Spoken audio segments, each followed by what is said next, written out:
આપણા ગુજરાતના પ્રદેશ અધ્યક્ષ શ્રી જગદીશભાઈ વિશ્વકર્મા સાહેબ, મહામંત્રી શ્રી પરેશભાઈ પટેલ। બન્યા પછી તમારું પહેલું કામ શું હશે? સિંચાઈ, આરોગ્ય, શિક્ષણ। આપણા ગુજરાતના પ્રદેશ અધ્યક્ષ શ્રી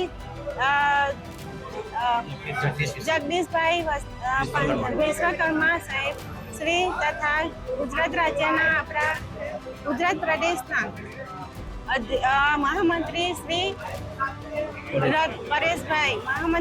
પરેશભાઈ પટેલ તથા આપણા તમામ જિલ્લાઓના ઉમેદવારશ્રીઓ, જિલ્લા પંચાયતના સભ્યશ્રીઓ તથા હોદ્દેદારશ્રીઓ તથા આપણા ધારાસભ્યશ્રીઓ, મંત્રી શ્રી ઈશ્વરસિંહ પટેલ સાહેબ તેમજ આપણા ભરૂચ જિલ્લાના પ્રમુખ શ્રી પ્રકાશભાઈ મોદી સાહેબનો તમામ ભારતીય જનતા પાર્ટીનો હું આભાર વ્યક્ત કરું છું। મહામંત્રી શ્રી પરેશભાઈ પટેલનો પણ હું હૃદયથી આભાર વ્યક્ત કરું છું। તેમજ આપણા ગુજરાત રાજ્ય, આપણા ભારત દેશના લોકપ્રિય વડાપ્રધાન શ્રી નરેન્દ્રભાઈ મોદી સાહેબનું સપનું છે કે આપણો દેશ વિકસિત થાય, તે માટે હું વિકાસના કામો માટે પ્રયત્ન કરીશ।